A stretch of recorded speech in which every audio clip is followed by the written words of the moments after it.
आइए देखते हैं, एक बहुत ही इम्पोर्टेंट टॉपिक है मैग्ना कार्टा 1215। मैग्ना कार्टा क्या है कि एक ऐसा दस्तावेज है जो पूरी दुनिया में रूल ऑफ लॉ और फंडामेंटल राइट्स की इसने नींव रखी है। मैग्ना कार्टा जो है एक बहुत ही इम्पोर्टेंट डॉक्यूमेंट है। तो ये है क्या, आगे देखते हैं। ये बहुत ही इम्पोर्टेंट है लॉ स्टूडेंट्स के लिए। मैग्ना कार्टा एक लैटिन शब्द है जिसका मतलब होता है ग्रेट चार्टर, यानी महान दस्तावेज। ये दस्तावेज 15 जून 1215 को इंग्लैंड के किंग जॉन द्वारा साइन किया गया था।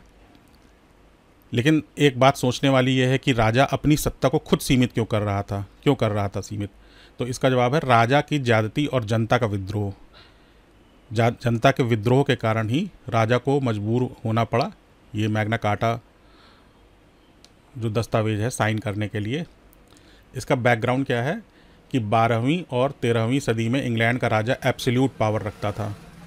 किंग जॉन एक तानाशाही रवैया अपनाए हुए था, जैसे कि एक्सेसिव टैक्स लगाना, ज़मीन जब्त करना, बिना ट्रायल के लोगों को जेल में डाल देना, ये सब आम बात थी। राजा ने चर्च से भी पंगा ले रखा था। देश में अनरेस्ट फैला हुआ था। आखिरकार बैरन्स यानी सामंतों ने मिलकर बगावत कर दी। किंग जॉन को मजबूरी में एक समझौते पर साइन करना पड़ा और वही दस्तावेज था मैग्ना कार्टा। मैग्ना कार्टा कोई एक लाइन का नियम नहीं था। इसमें लगभग 63 क्लॉजेज हैं जिसमें कई इंपॉर्टेंट लीगल प्रिंसिपल्स शामिल थे। आइए इनमें से कुछ महत्वपूर्ण अधिकार और विचारों पर नज़र डालें। पहला है रूल ऑफ लॉ। राजा खुद भी कानून के ऊपर नहीं होगा, मतलब अब राजा भी कानून का पालन करेगा। No one is above the law, not even the king. दूसरा है राइट टू फेयर ट्रायल। किसी भी व्यक्ति को बिना प्रॉपर लीगल प्रोसीजर के सज़ा नहीं दी जा सकती।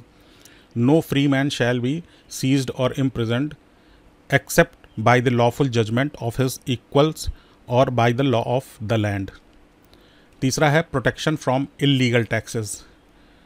बिना बैरन्स की सहमति के राजा टैक्स नहीं लगा सकता था। पहले राजा मनमानी टैक्स लगाता था, अब जो है ये मैग्ना कार्टा बनने के बाद से उसको बैरन से भी सहमति लेनी पड़ेगी।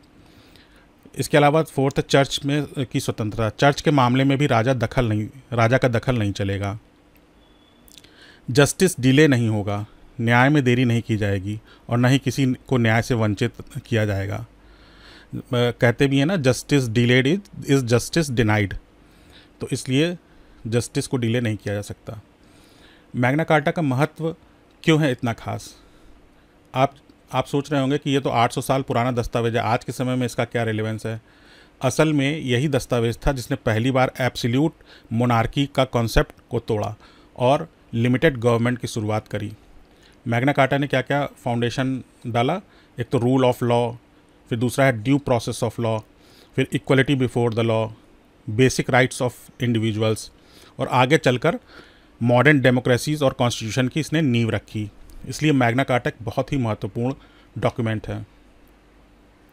मैग्ना कार्टा और भारत में क्या है, इसका हमारे इंडियन कॉन्स्टिट्यूशन से क्या संबंध है? हमारे संविधान में जो फंडामेंटल राइट्स हैं, जैसे right to equality, right to life and personal liberty, protection against arbitrary arrest, इन सब का फिलोसॉफिकल फाउंडेशन जो है मैग्ना कार्टा जैसे प्रिंसिपल पर ही रखा गया है।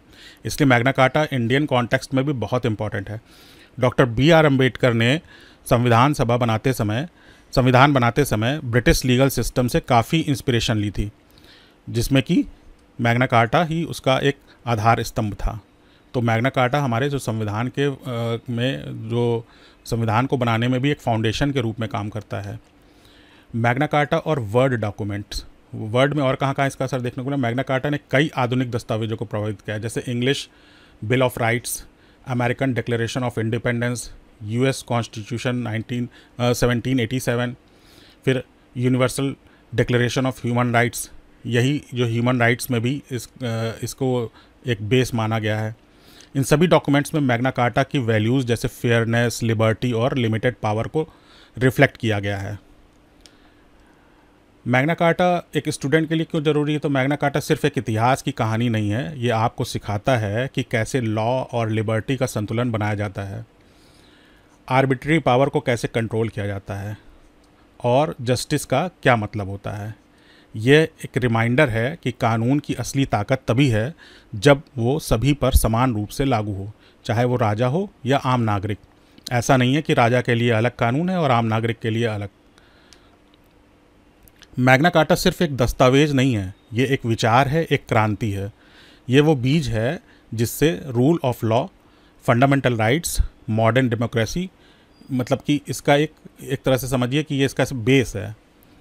आज जब हम कानून, संविधान और मानवाधिकार की बात करते हैं तो कहीं ना कहीं हम उसी मैग्ना कार्टा की लेगेसी को आगे बढ़ा रहे होते हैं।